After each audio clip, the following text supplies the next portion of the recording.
She thought she was safe. A hidden life, twin secrets, all to escape the most dangerous man she knew. But what happens when the very mafia boss she's been hiding from, the father of her children, finally finds them? This is a heart-stopping story where one family's secret could cost them everything. If you love intense mafia romance with shocking twists, hit that subscribe button and turn on notifications so you never miss a story that'll keep you up all night. The ink on Yang Jae-ho's neck pulsed like a living thing in Lauren Scott's nightmares. Not the actual tattoo, the doctors had told her, but the memory of it. Phantom fear from the night she'd pressed herself against a shipping container in Jeju. 3 months pregnant with twins and terrified while gunfire tore through the warehouse behind her. The night she'd realized what loving the White Tiger Syndicate's enforcer actually meant, what it would cost. That was 5 years ago. Now she lived in Jeju's industrial fishing district where nobody asked questions, where an American woman with twin Korean son was just another face in the endless parade of foreign workers and forgotten families. Her hands moved automatically through the morning routine, braiding her daughter's hair into careful plaits while the girl squirmed and whined. "Mama, it hurts." "Stay still, baby. Almost done." Her daughter's eyes met hers in the cracked mirror propped against the wall. Yang Jae-ho's eyes, that same unsettling intensity that had first drawn her in at a Seoul nightclub 6 years ago when she'd been young and stupid and teaching English to pay off student loans. Those eyes had looked at her like she was the only real thing in a room full of ghosts. She'd believed it. God help her, she'd believed every lie those eyes had told. Her daughter had his sharp jawline too. Her son had the way his mouth turned down when he concentrated. Sometimes Lauren caught herself staring at her twins and feeling nothing but rage at the ghost who'd planted himself so permanently in their lives. "Mama, beach today?" Her son's Korean was getting better than his English. He was forgetting where he came from, and she didn't know if that was survival or erasure. Maybe. She tied off the last braid. If it doesn't rain. It was already raining. The fish market where she worked smelled like brine and diesel fuel. The owner, Mr. Park, let her bring the twins during the day shift, mostly because nobody else would take the job for such terrible pay. The twins sat in the corner with their tablets, headphones on, while Lauren processed orders and tried not to think about the life she'd left behind. The life, not him. Never him. Thinking about Jae-ho was like touching a hot stove. Pain that served no purpose except to remind you of your own stupidity. By 2 p.m., the rain had stopped and the twins were climbing the walls with boredom. "Beach, Mama, please. You promised." She hadn't promised, but their faces, so much like their father's but untouched by violence, broke something in her chest. 30 minutes. That's all. Hambyok Beach on a Wednesday afternoon was a study in ordinary life. Mothers pushed strollers. Old men played baduk beneath the pavilion. The twins ran toward the water, their laughter piercing the salt air. And for a moment, just a moment, Lauren let herself believe the lie she'd been living. Then she saw the black sedan.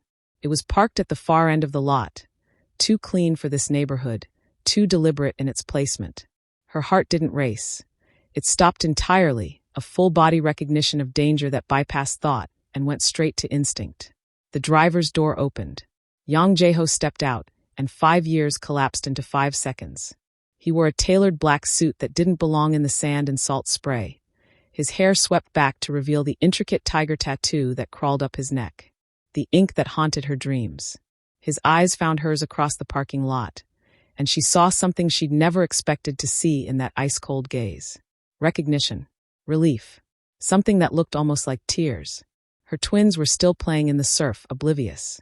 She had maybe 10 seconds before they turned around and saw the man who looked exactly like them. 10 seconds to decide whether to run or stand her ground.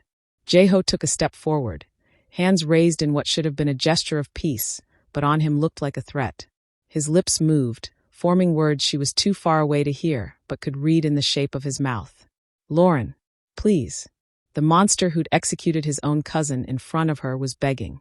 Behind him, a second figure emerged from the sedan. Then a third. Not bodyguards, she'd learned to read the difference. These were rivals. Hunters. And they weren't looking at Jae-ho. They were looking at her children. Lauren's hands shook as she triple-checked the deadbolt for the 3rd time that night.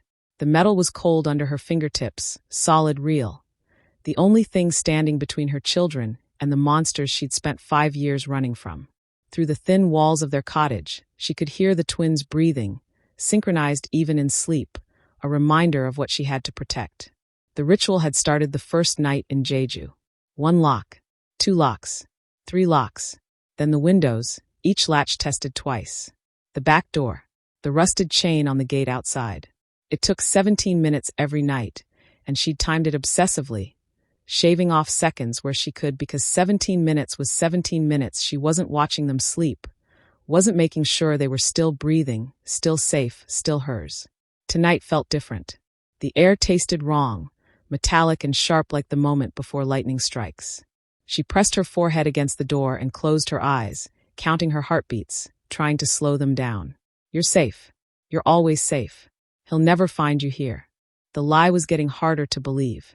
She moved to the window overlooking the alley, pulling back the curtain just enough to see the narrow strip of concrete below. Empty. Always empty. But tonight, was that shadow in the corner new? Had that dumpster always been at that angle? Her throat tightened. She was seeing ghosts again, the way she had those first few months, when every footstep behind her in the market felt like execution. The twins stirred in the bedroom. Lauren froze, listening. Her daughter murmured something in Korean, something about the beach, always the beach. And then silence. Safe. Still safe. She returned to the kitchen, to the loose floorboard beneath the sink that nobody knew about. Her emergency kit was still there. Cash in 3 different currencies, fake passports with photos that were already 2 years out of date, a burner phone she'd never had to use, and the knife. She touched the handle, cold and familiar, and tried not to remember the last time she'd held a weapon. Tried not to remember Jae-ho teaching her how to hold it properly, his hands guiding hers, his breath warm against her neck. The world is full of wolves, Lauren. You need to know how to bite back. She'd thought he was protecting her. She hadn't understood she was sleeping with the wolf himself. A sound outside made her blood freeze. Footsteps. Slow, deliberate, too heavy to be a stray cat or the wind. They stopped directly outside her door. Lauren's hand found the knife without thought, muscle memory overriding 5 years of pretending to be someone else. She moved toward the twins' room, placing herself between them and whatever was coming. The footsteps lingered. 1 second. 2. 3. Then they moved on. She didn't breathe until the sound faded completely. Didn't move until her legs started shaking so badly she had to sit down on the floor. False alarm. Another false alarm. But how many false alarms before the real thing? How many nights could she keep doing this before exhaustion made her sloppy? Before she missed something crucial? Before her phone buzzed. The cheap Nokia she used for work, the one exactly 3 people had the number for. Mr. Park, the landlord, and the twins' school. At 2:47 a.m., none of them should be calling. Unknown number. Lauren stared at the screen, her pulse hammering in her ears. It buzzed again. Again. Again. Persistent. Demanding. She should throw it away. She should wake the twins and run right now. Disappear into the night the way she'd disappeared before. But her hand was already reaching for it, already answering, already pressing it to her ear. Silence on the other end. Not empty silence. Occupied silence, the kind that meant someone was there, listening, waiting. Wrong number, she whispered, her voice cracking. Lauren. The voice was smoke and velvet and 5 years of nightmares made flesh. I know where you are. I've always known. Yang Jae-ho. I'm coming for my children. And this time, you won't be able to run fast enough. The line went dead. Through the window, she saw them. 3 black sedans pulling into the alley, their headlights cutting through the darkness like searchlights. The engines didn't turn off. They were waiting. And in the lead car, she could see him. The silhouette of a man with a tattooed throat, watching her window like a predator watching prey. The locks she'd checked 17 times suddenly felt like paper. Lauren had 30 seconds to make a decision that would define the rest of their lives. She could grab the twins and try the back window. But Jae-ho wasn't stupid. He'd have men positioned there, watching, waiting for exactly that move. She could barricade the door and call the police. But what would she tell them? That the father of her children, a man she'd never reported, never filed papers against, was coming to see his own kids? They'd laugh her out of the station. Or she could open the door herself and face him like she should have done 5 years ago. The sedan's engines cut off simultaneously. Car doors opened with surgical precision. 1, 2, 3, 4. Footsteps. Multiple sets. They weren't hiding anymore. They didn't need to. Mama, her daughter's voice, small and confused from the bedroom doorway. Why are you holding a knife? Lauren's hand spasmed. The blade clattered to the floor. Baby, I need you to wake your brother and get in the bathroom. Lock the door and don't come out until I say. The knock was soft, almost polite. 3 measured taps that somehow felt more threatening than if he'd kicked the door down. Lauren, his voice through the wood, calm and controlled. I'm alone. The others are just insurance. I only want to talk. 5 minutes. That's all I'm asking. Liar. The word came out as a hiss. You've never told the truth in your life. A pause, long enough that she thought he might actually leave. Then, I know what you saw that night. I know why you ran. But you didn't see everything. You didn't stay long enough to see what I did after. You murdered your own cousin in cold blood. I saved your life. The veneer cracked, raw emotion bleeding through. The coup was already in motion. Jean Woo would have killed you to get to me. They all would have. I had to make a choice, Lauren, and I chose you. I've always chosen you. Her daughter tugged at her sleeve, tears streaming down her face. Mama, you're scaring me. The knock came again, harder this time. Let me see them. Let me see my children. Please. I'm begging you. Yang Jae-ho didn't beg. The enforcer who'd built his reputation on ice-cold executions and calculated violence didn't plead. But she could hear it in his voice. Something broken. Something desperate that reminded her of the man she'd fallen for before she'd learned what he really was. 5 minutes, she said, her voice barely audible. But if you touch them, if you even look at them wrong, I will kill you myself. I know you will. You learned from the best. She opened the door. He looked different. Older. There were lines around his eyes that hadn't been there before, gray threading through his hair at the temples. The suit was immaculate as always, but there was mud on his shoes, Jeju mud red and thick, like he'd been standing outside her cottage for hours, working up the courage to knock. The tiger tattoo on his neck seemed faded in the harsh porch light, but his eyes, God, his eyes were exactly the same. Dark and infinite, and completely focused on her like she was the only thing in the world that mattered. You look, he started. Don't. She kept the door half closed, her body blocking the entrance. You have 5 minutes. Use them wisely. He nodded, then his gaze shifted past her shoulder. Froze. Every muscle in his body went rigid. The twins had come out of the bedroom.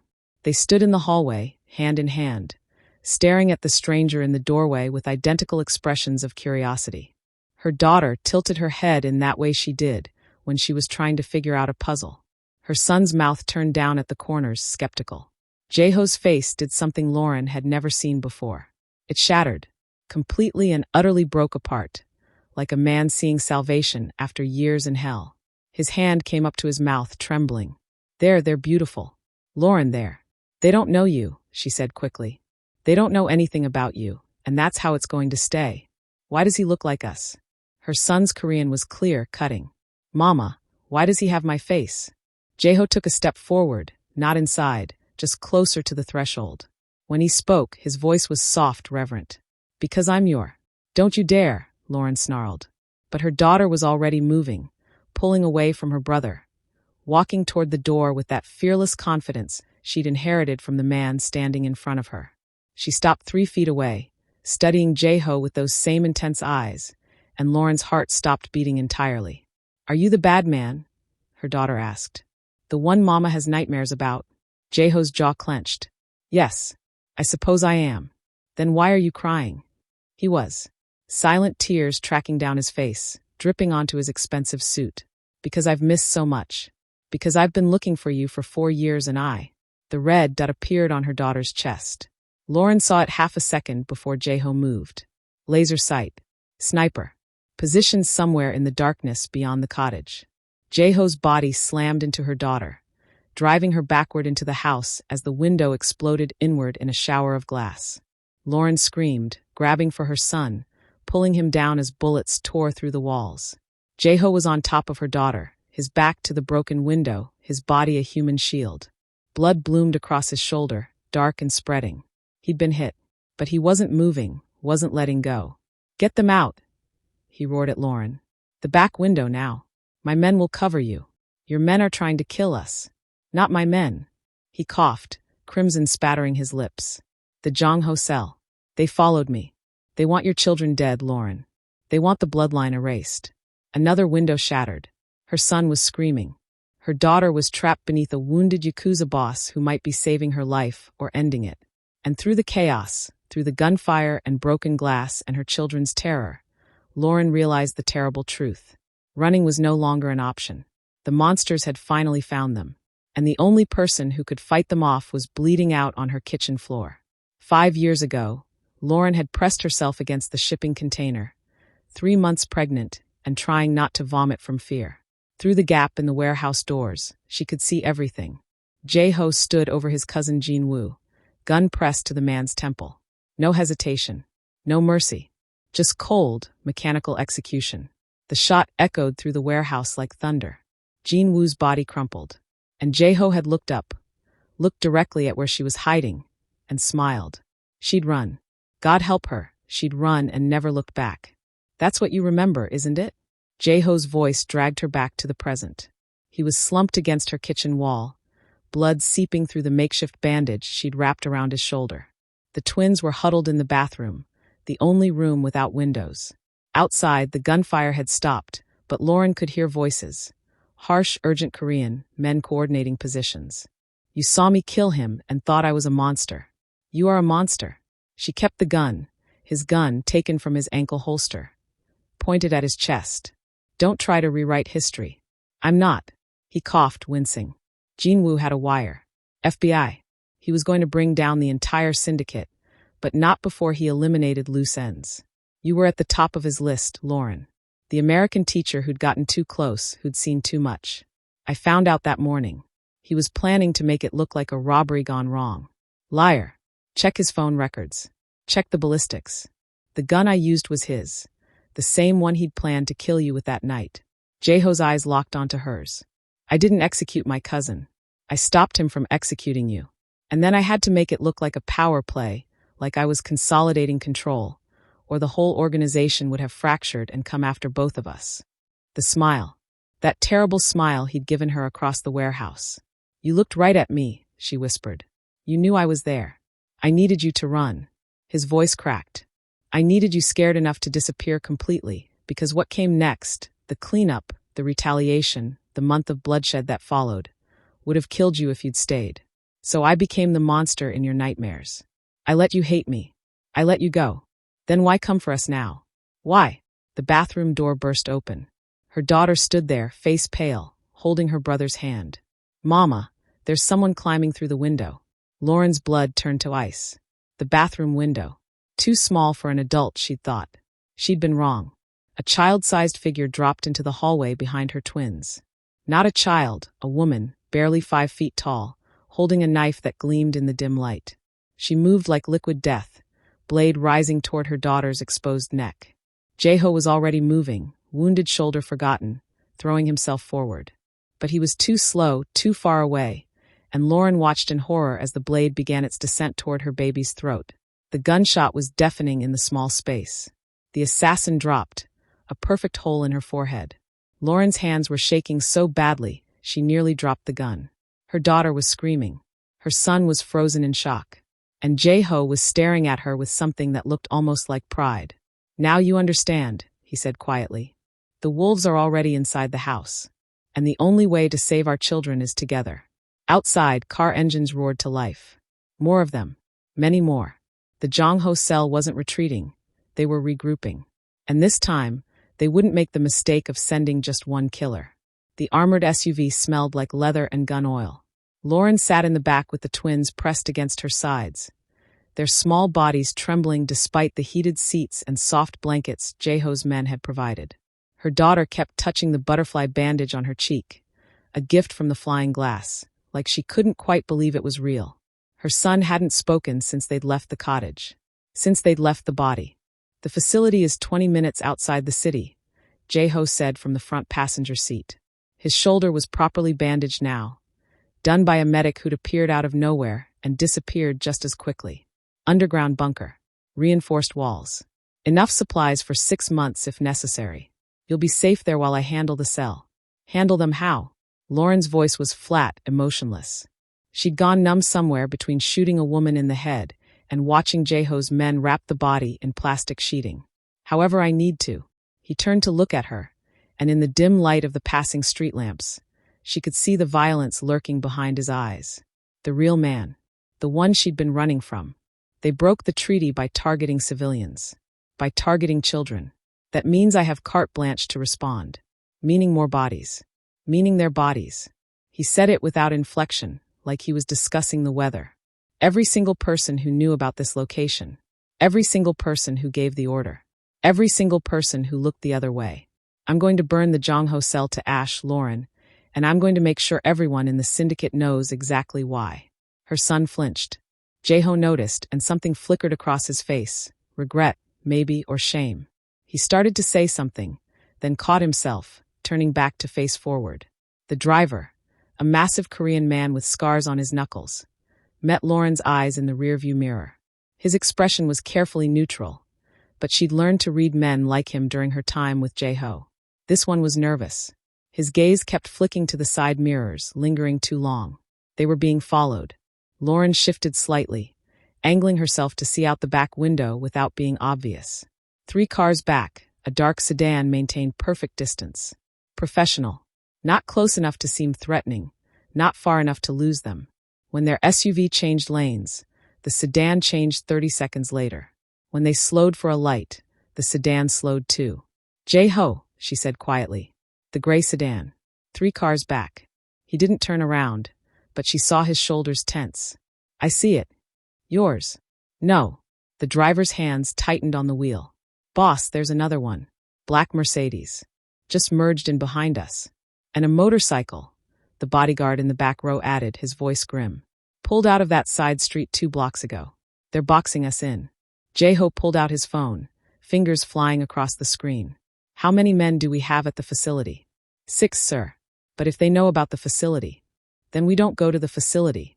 He was typing faster now, his jaw clenched. We need to lose them first. Take the next exit. Head toward the harbor. Sir, the harbor route is all narrow streets. If they block us in. I said the harbor. The driver obeyed, jerking the wheel right. The SUV's tires squealed as they took the exit ramp too fast. Lauren wrapped her arms around the twins, holding them tight as they lurched sideways. Through the back window, she watched the gray sedan follow. So did the Mercedes. And the motorcycle. They're not even trying to hide it anymore, she said. Because they don't need to. Jae-ho's voice was tight. Lauren, I need you to listen very carefully. Under your seat, there's a compartment. Inside is a gun and another phone. The phone has 1 number programmed. If anything happens to me, nothing's going to happen to you. If anything happens, he continued, ignoring her, you call that number. The person who answers will get you and the children out of Korea. New identities, new location, everything you need. But you have to call within 2 minutes or the offer expires. Her blood turned cold. What are you planning? Mama, her daughter whispered. That car is getting really close. The Mercedes had accelerated, pulling up alongside them. Lauren could see the driver, a woman with dead eyes and a Bluetooth earpiece. The back window was rolling down. Someone inside was raising something metallic. Gun, the bodyguard shouted. Boss, they have. The first bullet punched through the rear passenger window, missing Lauren's head by inches. The twins screamed. The driver swerved, trying to shake them loose, but the Mercedes matched them move for move. More shots. The bulletproof glass spiderwebbed but held. For now. The motorcycle's moving up on the left, the driver yelled. They were surrounded. 3 vehicles, coordinated attack, no room to maneuver.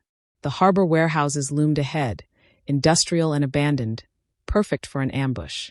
Jae-ho was shouting something into his phone, but Lauren couldn't hear over the sound of gunfire and her children's screams. Then she saw where they were headed. The warehouse at the end of the dock. The same warehouse where she'd watched Jae-ho kill his cousin 5 years ago.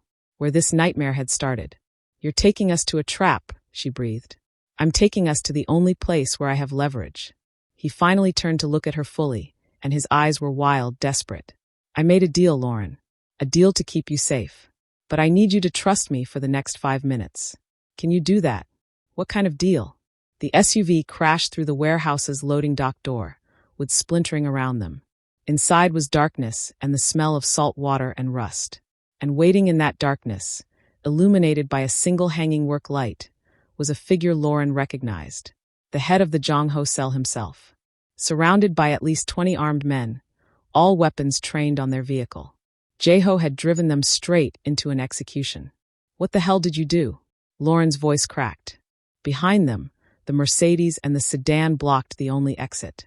The motorcycle rider dismounted, pulling off her helmet to reveal a woman with burned scars covering half her face. She was smiling. Jae-ho opened his door slowly, hands visible, and stepped out. "I did what I had to do to save my family." He looked back at Lauren one last time. "I traded myself for you. Every asset, every connection, every piece of leverage I have. It's all theirs now, in exchange for safe passage for you and the twins." "No." Lauren was already reaching for the gun under her seat. "No, you can't. The passage expires in 60 seconds. The Yang Jae-ho cell leader called out, his voice echoing through the warehouse. "After that, we kill all of you. Your choice, Miss Scott. Take the deal and live. Or stay loyal to a dead man and join him." Jae-ho walked forward, toward the circle of gunmen, toward certain death. He didn't look back again. Didn't say goodbye. Lauren's hands found the gun. Found the phone.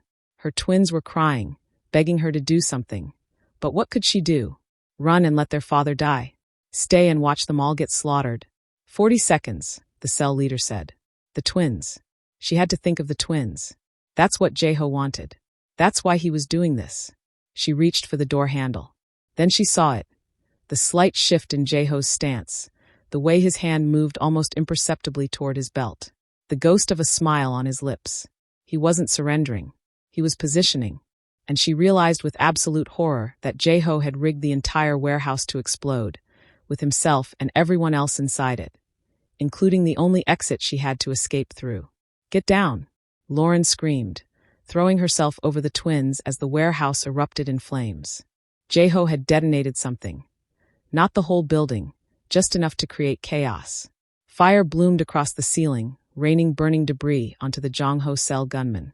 They scattered, diving for cover, and in that split second of confusion, Jae-ho moved. He was a blur of violence, closing the distance to the nearest gunman before the man could raise his weapon. A brutal strike to the throat, a twist, and the gun was in Jae-ho's hands. He fired twice, center mass, no hesitation, and the cell leader went down hard. Now Lauren, out the side door. She could barely see through the smoke and flames. Her son was coughing, her daughter sobbing against her chest. The bodyguard from the back seat materialized beside her, blood streaming from a cut above his eye. "I've got the boy. Go." Lauren scooped up her daughter and ran. The side door was barely visible through the smoke, a sliver of moonlight cutting through the darkness. Behind her, gunfire exploded like fireworks. Men screaming, metal hitting concrete. Jae-ho fighting like a man who had nothing left to lose. They burst through the door onto the rain-slicked dock. The storm had started while they were inside, sheets of water hammering down from a black sky. Lauren's feet slipped on the wet wood, nearly sending her sprawling. The bodyguard caught her arm, keeping her upright. "The boat!" He pointed to a small speedboat tied to the dock, engine already running. Someone had planned this. Someone had known they'd need an escape route. "Get them in." Lauren didn't hesitate. She practically threw her daughter into the boat, reaching back for her son. The bodyguard lifted him over the rail, just as the side door exploded outward. 3 cell gunmen poured through, weapons raised. The bodyguard's body jerked as bullets tore through him. He collapsed against Lauren, blood instantly soaking through his suit. "Go," he choked out. "Just go." She didn't have time to argue, didn't have time to grieve. She lowered him into the boat and grabbed the wheel, her hands shaking so badly she could barely grip it. The twins were screaming. The bodyguard was dying at her feet, and Jae-ho was still inside the burning warehouse. "Mama, we can't leave him," her son shouted. "We can't leave our..." The main warehouse door exploded outward.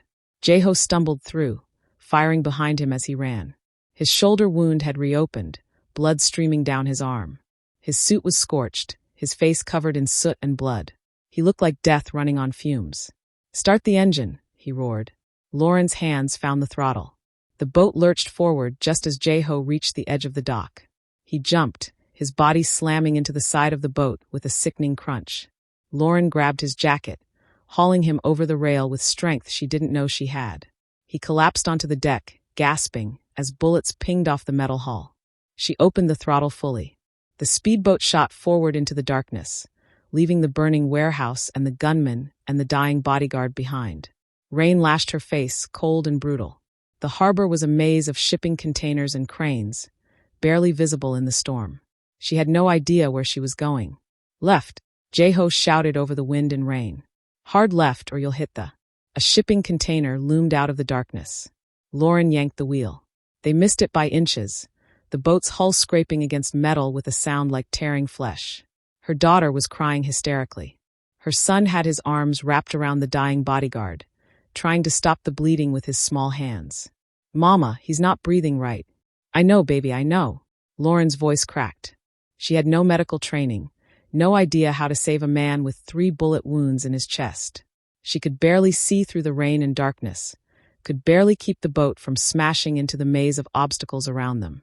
There! Jae-ho was struggling to sit up, pointing toward a gap between 2 massive cargo ships. Through there. It leads to open water. Lauren aimed for the gap. Behind them, she could hear boat engines roaring to life. The cell wasn't giving up. They were coming, and they had faster boats, more men, more guns.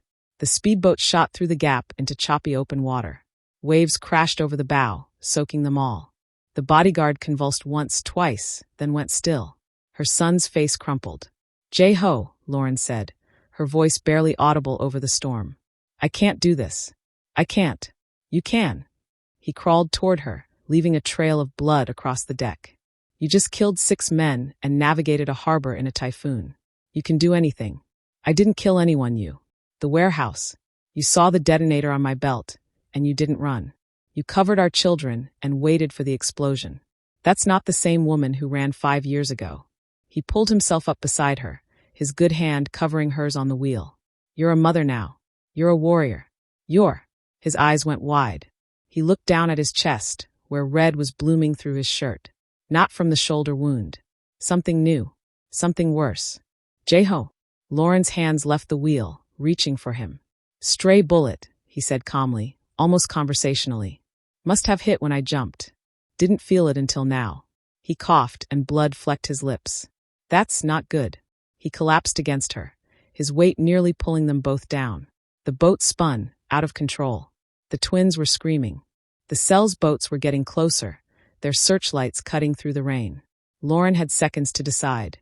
Try to save Jae-ho and let them all get caught, or take the wheel and keep running while the father of her children bled out in her arms. Mama! Her daughter shrieked. There's something in the water. Lauren looked up just in time to see the submarine surfacing directly in their path. Massive, black, impossibly close. Military grade. She yanked the wheel hard, but it was too late. The speedboat slammed into the submarine's hull, and everything went dark. When she opened her eyes, she was underwater, her lungs screaming, her children somewhere above her in the black. She kicked toward the surface, breaking through into chaos. The speedboat was capsized, sinking fast. Her son was clinging to a piece of debris, sobbing. Her daughter was nowhere. No! Lauren dove again, hands searching frantically through the dark water. Her fingers found fabric, hair, a small body going limp. She hauled her daughter up, breaking the surface just as spotlights from the cell boats illuminated them all. Sitting targets. Helpless. Drowning. The submarine's hatch opened. A figure emerged, silhouetted against the lights. Not Cell. Not Syndicate. Someone else entirely. A woman's voice, sharp and authoritative, cut through the storm. Bring them up. All of them. We don't have much time before the Americans realize we've entered their waters. Strong hands grabbed Lauren, pulling her and her daughter up onto the submarine's deck. Her son was hauled up next, coughing water. Then Jae-ho, unconscious and bleeding, looking more dead than alive. The woman stepped closer. She was young, maybe 30, with cold eyes and a military bearing. Lauren Scott. Yang Jae-ho. The twins. She smiled, but it didn't reach her eyes. You have no idea how long we've been looking for you. Who are you? I'm the person who's going to save your lives. The woman gestured, and her crew began dragging them toward the hatch. Whether you want me to or not. Because your husband didn't just make a deal with the Jong-ho cell. He made a deal with us. And unlike them, we always collect our debts. The hatch slammed shut above them as they descended into the submarine. Behind them, through the periscope view, Lauren could see the cell boats circling like sharks, searching for prey that had just vanished into the deep. They'd escaped one trap only to fall into another. And Jae-ho, the only person who knew what deal he'd made, was dying. The submarine's medical base smelled like antiseptic and salt water. Lauren sat beside Jae-ho's gurney, watching a medic who looked barely old enough to vote work frantically to stop the bleeding.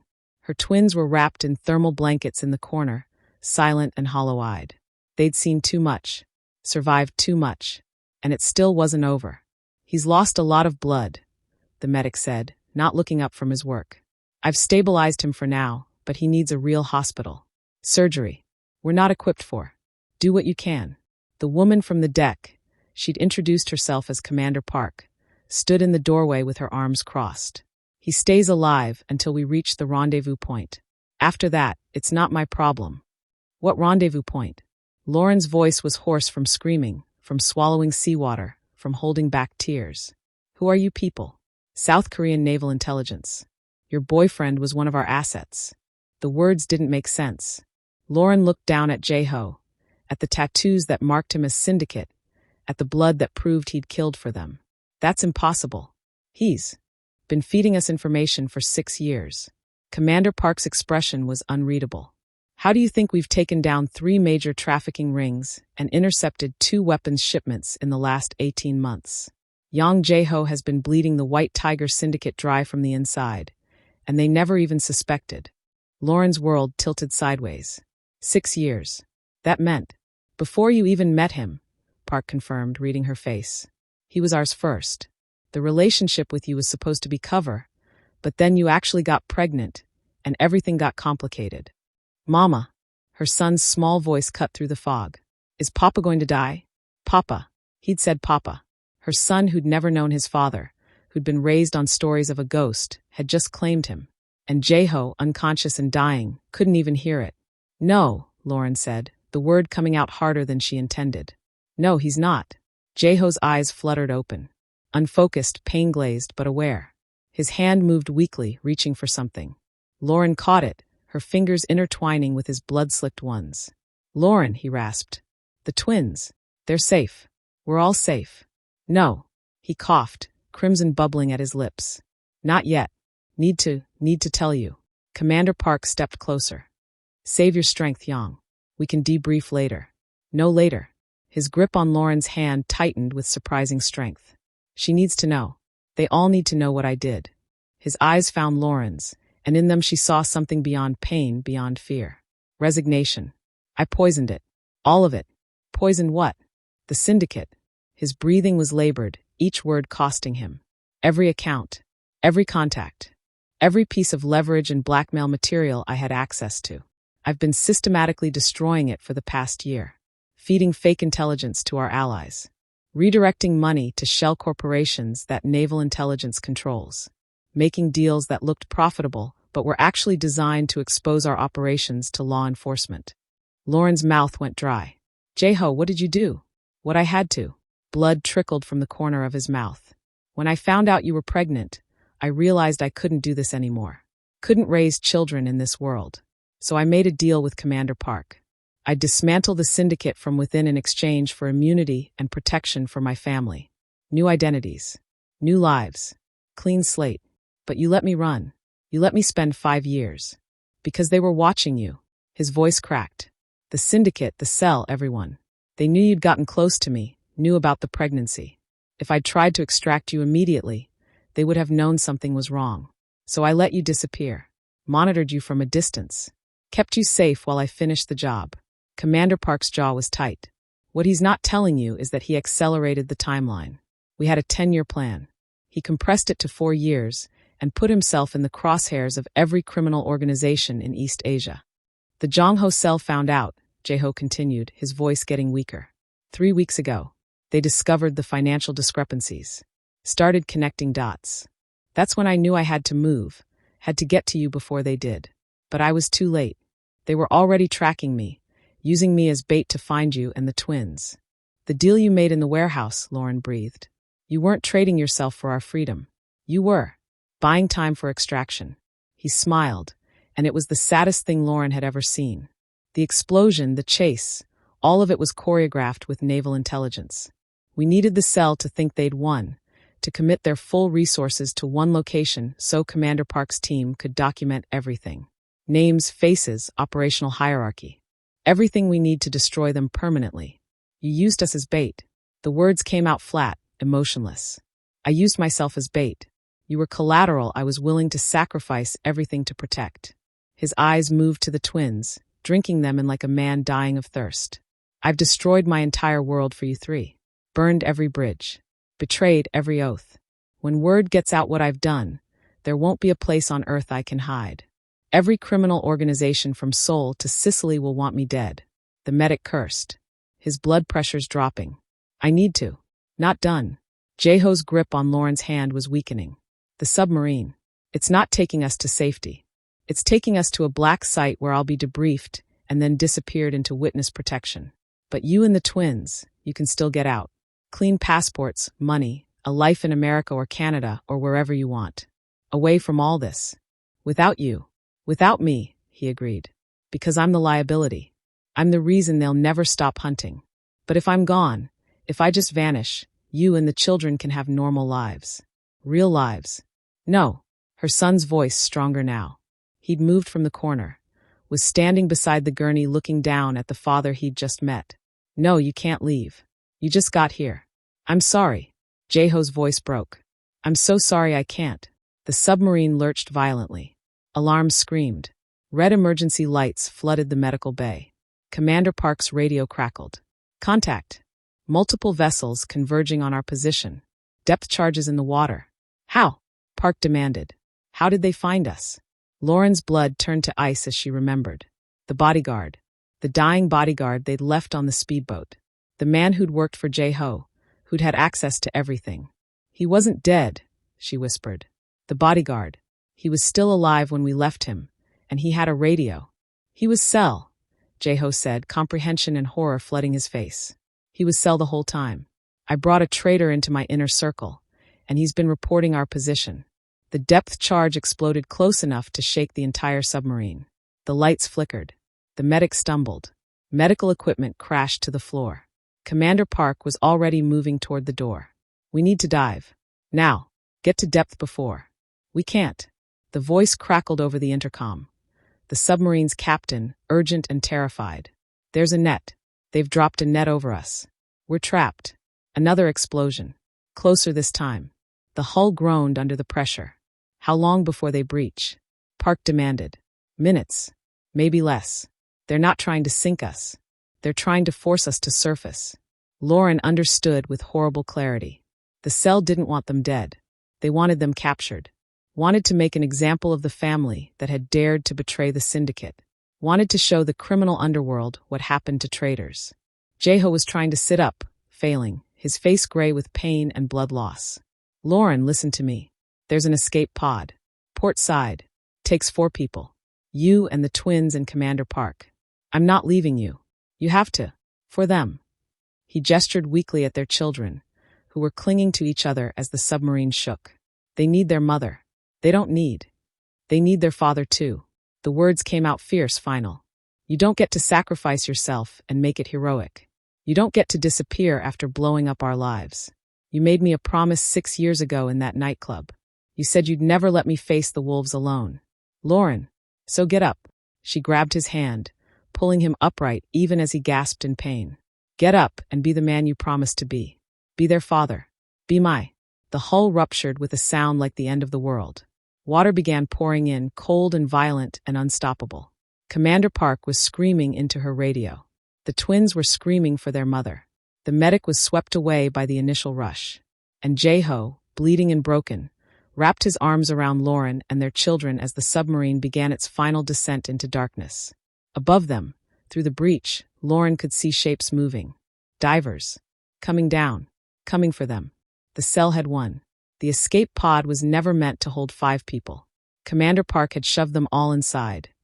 Lauren, Jae-ho, the twins, and herself, and sealed the hatch just as water consumed the medical bay. The pod was a metal coffin barely 6 feet long, designed for emergency evacuation, not comfort. They were pressed together so tightly Lauren could feel Jae-ho's labored breathing against her neck, could smell the copper tang of his blood mixing with salt water. Launching in 3, Park said, her fingers flying over the control panel. 2, 1. The explosive bolts fired. The pod rocketed upward through the water, the G-force slamming them against the curved walls. Lauren's daughter screamed. Her son buried his face in Jae-ho's chest. And then they broke the surface, the pod breaching like a wounded whale into the storm-tossed night. Through the small porthole, Lauren could see them. The cell boats circling the spot where the submarine had gone down, searchlights cutting through the rain. Hunting. One of the lights swung toward their pod. "They've seen us," Park said.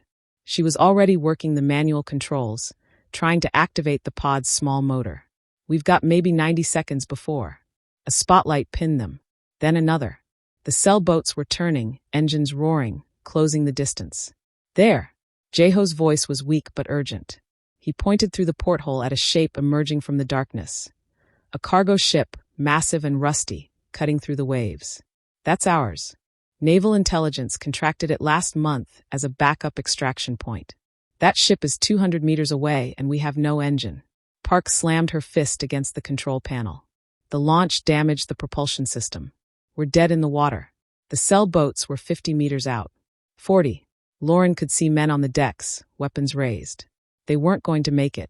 After everything, the running, the fighting, the sacrifice, they were going to die in a metal tube in the middle of the ocean. "No." Jae-ho was moving, pushing himself up despite his wounds. "Not like this. Not when we're this close. Jae-ho, you can barely move. I can swim." He was already reaching for the emergency release on the hatch. "I'll tow us. You steer. You'll bleed out in minutes. Then I better swim fast." He looked at Lauren, and despite the pain, despite everything, he smiled. "Trust me. One last time." Before she could stop him, he'd opened the hatch and dropped into the churning water. The cold hit him like a physical blow. She could see it in the way his body seized. But then he was moving, grabbing the tow cable attached to the pod's nose, wrapping it around his waist. And he swam. It should have been impossible. A man with a bullet wound in his chest and a mangled shoulder, swimming against a typhoon, towing a pod carrying 4 people. But Jae-ho moved through the water like violence made flesh, each stroke fueled by 5 years of regret and desperation and love. The cell boats opened fire. Bullets stitched the water around him, around the pod. Lauren threw herself over the twins, shielding them with her body as rounds pinged off the metal hull. Through the porthole, she could see Jae-ho diving under, surfacing, diving again, making himself a moving target while refusing to stop swimming. "He's insane," Park breathed, but there was admiration in her voice. 100 meters to the cargo ship. 75. The cell boats were right behind them now, close enough that Lauren could see the faces of the men aboard, close enough to hear their shouts over the storm. 50 meters. A cell boat pulled alongside. A man leaned over the rail, gun aimed directly at Jae-ho's head. Lauren screamed his name, but he couldn't hear her over the wind and waves. The man's finger tightened on the trigger. The cargo ship's deck gun opened fire. The cell boat exploded in a fireball that lit up the night sky. Shrapnel rained down. The other boats scattered, retreating into the darkness as the cargo ship's weapons systems came online. Cover fire. Salvation. 25 meters. Ropes dropped from the cargo ship's deck. Hands reached down. Lauren grabbed one, helping Park secure it to the pod. They were hauled up, the pod swinging wildly in the wind. The twins were crying, clinging to each other. And below them, still in the water, Jae-ho had stopped swimming. He was just floating now, face down, the waves carrying him. "No!" Lauren was already moving, grabbing another rope, preparing to jump. Park caught her arm. "He's gone, Lauren. The blood loss." "I said no." She dove. The water was ice and chaos. Lauren kicked toward Jae-ho's floating form, grabbed his jacket, hauled his face above the surface. His eyes were closed. He wasn't breathing. She wrapped the rope around both of them and screamed for them to pull. They were dragged upward together, water streaming from their bodies. Strong hands grabbed them as they cleared the rail, pulling them onto the deck. A medical team was already there, descending on Jae-ho with equipment and urgency. "No pulse," someone shouted. "Starting compressions." Lauren couldn't watch. She turned to her children, who were being wrapped in blankets by Naval Intelligence personnel. Her daughter's eyes were huge and terrified. Her son was shaking so hard his teeth chattered. "Is Papa dead?" he whispered. Behind her, she heard the medics working. heard the thump of chest compressions, heard someone call for the defibrillator, heard the high-pitched whine of the machine charging. Clear. Jae-ho's body convulsed. Once. Twice. Still no pulse. Charging again. Lauren pulled her children close, unable to answer her son's question because she didn't know. Didn't know if the man who'd destroyed his entire world to save them had succeeded, or if he'd sacrificed everything for nothing. Clear. Another convulsion. A long, terrible silence. Then a cough. Weak and wet, but a cough. Jae-ho was breathing. The twins broke from Lauren's arms and ran to him. The medical team tried to hold them back, but they were like water, slipping through, reaching their father where he lay gasping on the deck. His eyes opened, unfocused, confused, and found them. Her son grabbed Jae-ho's hand, the one without the four, the one with the tattoos that ran down his fingers. Her daughter grabbed the other. And together, their small hands covered the ink that had marked him as a killer, a monster, a ghost from Lauren's nightmares. "Papa," her son said fiercely. "You can't die. We just found you." Something broke in Jae-ho's face. Tears mixed with seawater and blood. "I'm not going anywhere," he whispered. "I promise. Never again." The cargo ship's engines roared to life, carrying them away from Korean waters, away from the cell, away from the syndicate and the violence and the life they'd all been running from. Lauren stood at the rail, watching the storm recede behind them, and felt something she hadn't felt in 5 years. Hope. 3 months later, a small house on the coast of Vancouver Island. Morning sun streaming through clean windows. The smell of coffee and pancakes. 2 children laughing in the backyard, their voices carrying on the salt breeze. Lauren stood at the kitchen sink, washing dishes, watching them play.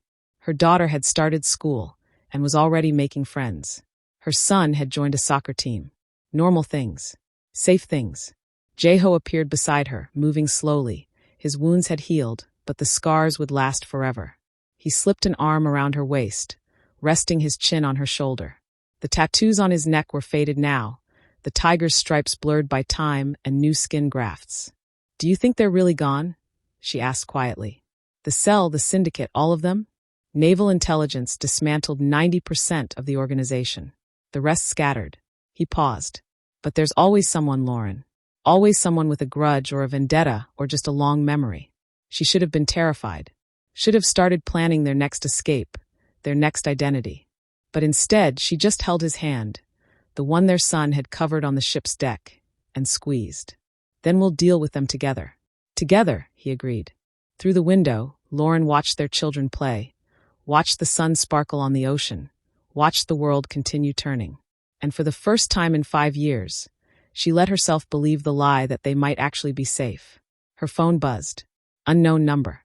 She almost ignored it, but something made her look. A single text message. No words.